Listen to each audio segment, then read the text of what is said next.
कि current account में શું છે, અગર એક સાથ ઘણી બધી અગર ફરિયાદો લોન્ચ થઈ જાય, NCCRB કમ્પ્લેન્ટ થઈ જાય તો પછી અકાઉન્ટો ફ્રીઝ થઈ જાય. શેર બજારમાં નફાની લાલચ આપી અને રોકાણ કરનારાઓની ધરપકડ પણ કરવામાં આવી છે. ધર્મેન્દ્ર ચોપડાના ખાતામાં રોજના 20 લાખ રૂપિયાનું ટ્રાન્ઝેક્શન થતું હતું.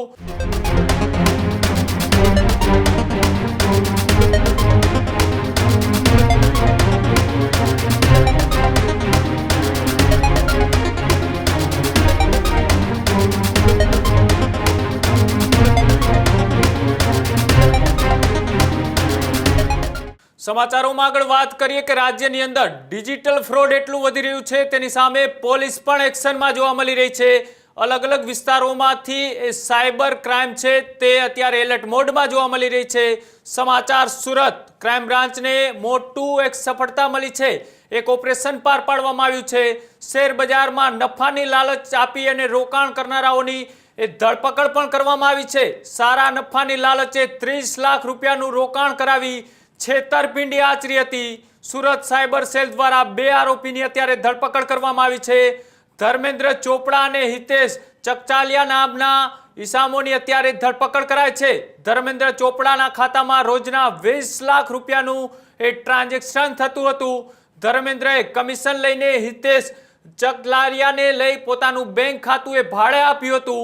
સાથે જ ક્રિષ્ના ફેશનનું યસ બેંકનું એકાઉન્ટ ધર્મેન્દ્રએ સાયબર ફ્રોડ માટે ભાડે આપ્યું હતું. પોલીસે આરોપી પાસેથી અનેક દસ્તાવેજો અને મોબાઈલ ફોન પણ જપ્ત કર્યા છે.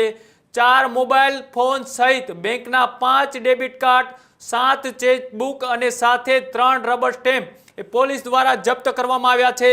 સાથે જ 2 QR કોડ, 2 બેંક એકાઉન્ટ અને સાથે જ ઓપનિંગના ફોર્મ અને 2 પેનડ્રાઈવ પણ જપ્ત કરવામાં આવી છે.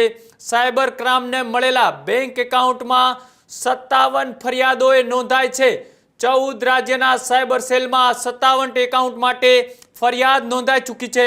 પોલીસની તપાસમાં 93.9 કરોડના ટ્રાન્ઝેક્શન થયા હોવાનું પણ સામે આવ્યું. જે રીતના સાયબર ક્રાઇમ છે અત્યારે એક્શનમાં જોવા મળી રહ્યું છે. અલગ અલગ રીતના રાજ્યની અંદર જે સાયબર ફ્રોડ થઈ રહ્યા છે તેની સામે પોલીસ અત્યારે એક્શનમાં છે.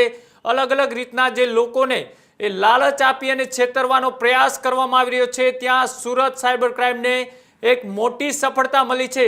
અનેક લોકોના પૈસા ડૂબતા રોક્યા હોય તો આ સાયબર ક્રાઇમે આ 3 ઇસામોની જે ધરપકડ કરી છે તેમાંથી 2 અત્યારે પોલીસ સકંજામાં છે.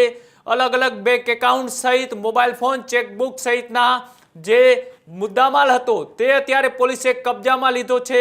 અને અલગ અલગ રાજ્યોમાં ફરિયાદો તેમની વિરુદ્ધ જે નોંધાઈ હતી તેમની પણ અત્યારે પોલીસ તપાસ કરી રહી છે. અને આ મામલાનો વધારે ખુલાસો કરતા સુરત પોલીસે શું કહ્યું આવો તે પણ જોઈએ. 12/2025ના રોજ એક NCCRB કમ્પ્લેન્ટ સુરત શહેરમાં દાખલ થયેલ હતી, જેમાં 30 લાખનું ઇન્વેસ્ટમેન્ટ ફ્રોડ કરવામાં આવેલ હતો. આ કમ્પ્લેન્ટની નોંધ અમે લોકો તરત જ લઈને પછી ACP Shweta Daniels, PI NR Patel અને BC હાર્દિકભાઈ પરમાર આ ત્રણેયની ટીમ મળીને ગણતરીના કલાકોમાં ડિટેક્શન કરી અને 13 તારીખે અમે લોકો ફરિયાદ કરી લીધી અને પછી 14 તારીખ સુધી અમે લોકો આરોપી સુધી પહોંચી ગયા. ટોટલ બે આરોપી છે અને આ જે ગુના છે એમને એમો એવી રીતનું છે કે એ લોકો વોટ્સએપ ઉપર એક ગ્રુપ બનાવીને લોભ લાલચ આપી ફરિયાદીને કે તમે જો સ્ટોક માર્કેટમાં ઇન્વેસ્ટ કરો તો તમને વધારો નફો મળશે. તો આ મુજબ લોભ લાલચ જ્યારે આપી તો ફરિયાદીએ અગાઉ થોડુંક ઇન્વેસ્ટમેન્ટ કરી પછી એમને જ્યારે વિડ્રોવલ માટે પૂછ્યું તો 3 લાખ સુધીનું વિડ્રોવલ સામેવાળાએ કરી દીધું. તો એમને વિશ્વાસ થઈ ગયો કે ખરેખર સાચી હશે અને પછી આગળ એમને ઇન્વેસ્ટમેન્ટ કરવા ના દીધી અને એને વધુ ઇન્વેસ્ટમેન્ટ પણ કરી નાખી અને વિડ્રોવલ નહીં થતી તો એમને ખબર પડી કે મારી સાથે ખરેખર છેતરપિંડી થઈ ચૂકી છે. એમાં જે 2 અક્યુઝ અત્યાર સુધી અમે લોકોએ ઝડપી પાડ્યું છે, બંનેનું નામ છે, એકનું નામ હિતેશ છે અને બીજાનું નામ ધાર્મિક છે. અને એ બંને કરંટ અકાઉન્ટ, મુખ્ય રીતે એ લોકો કરંટ અકાઉન્ટ ખોલાવે છે અને કરંટ અકાઉન્ટ ખોલાવી એક યશ કરીને માણસ છે મુંબઈનું એમને આપે છે. અને આમાં અમે લોકો એમની પાસેથી 11 કરંટ અકાઉન્ટ કુલ મળી આવેલ છે અને 11 કરંટ અકાઉન્ટમાં ટોટલ 53 કમ્પ્લેન્ટ્સ નોંધાયેલ છે અને 53 57 કમ્પ્લેન્ટ્સ નોંધાયેલ છે અને 53 કરોડનું ટોટલ ફ્રોડ અમાઉન્ટ છે, જેમાં એ 6 કમ્પ્લેન્ટ છે ગુજરાતનું છે અને બીજા અધર રાજ્યનું પણ છે. એમાં મુખ્ય રીતે અમે લોકોને જોવા મળ્યું કે જે આરોપીઓ છે એમના ફોન ઉપર એક ચાઇનીઝ એપ પણ છે.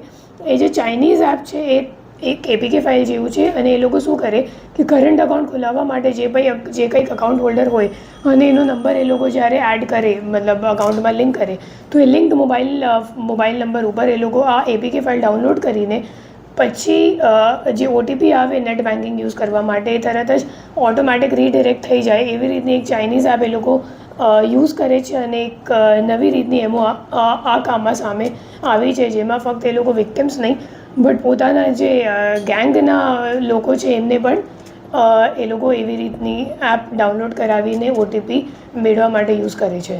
મેડમ કામ શું કરે છે આ લોકો મોટાભાગે આ જ કામ કરે છે, કરંટ અકાઉન્ટ ખોલવાનું કામ. અને અત્યારે એ લોકોનું આગળનું પ્લાન એવું હતું કે કરંટ અકાઉન્ટમાં શું છે, અગર એકસાથ ઘણી બધી અગર ફરિયાદો લોન્ચ થઈ જાય, NCCRB કમ્પ્લેન્ટ થઈ જાય તો પછી અકાઉન્ટો ફ્રીઝ થઈ જાય. તો આગળનું એમનું પ્લાન હતું કે હવે અમે લોકો એક શું કહેવાય ફિઝિકલી એક સાડીનું શોરૂમ અહીંયા સુરતમાં ખોલાવી લઈએ અને પછી બેંકવાળા વિઝિટ કરશે તો મોટી ટ્રાન્ઝેક્શન લિમિટ આપશે કરંટ અકાઉન્ટમાં અને પછી 50 થી 100 કરોડ જેટલી ટ્રાન્ઝેક્શન લિમિટ થઈ જશે. તો કદાચ અઠવાડિયા 15 દિવસમાં અગર જો અકાઉન્ટ ફ્રીઝ પણ થઈ જાય તો એમનું મોટું કામ થઈ જશે વધારે અગર ટ્રાન્ઝેક્શન લિમિટ મળશે તો.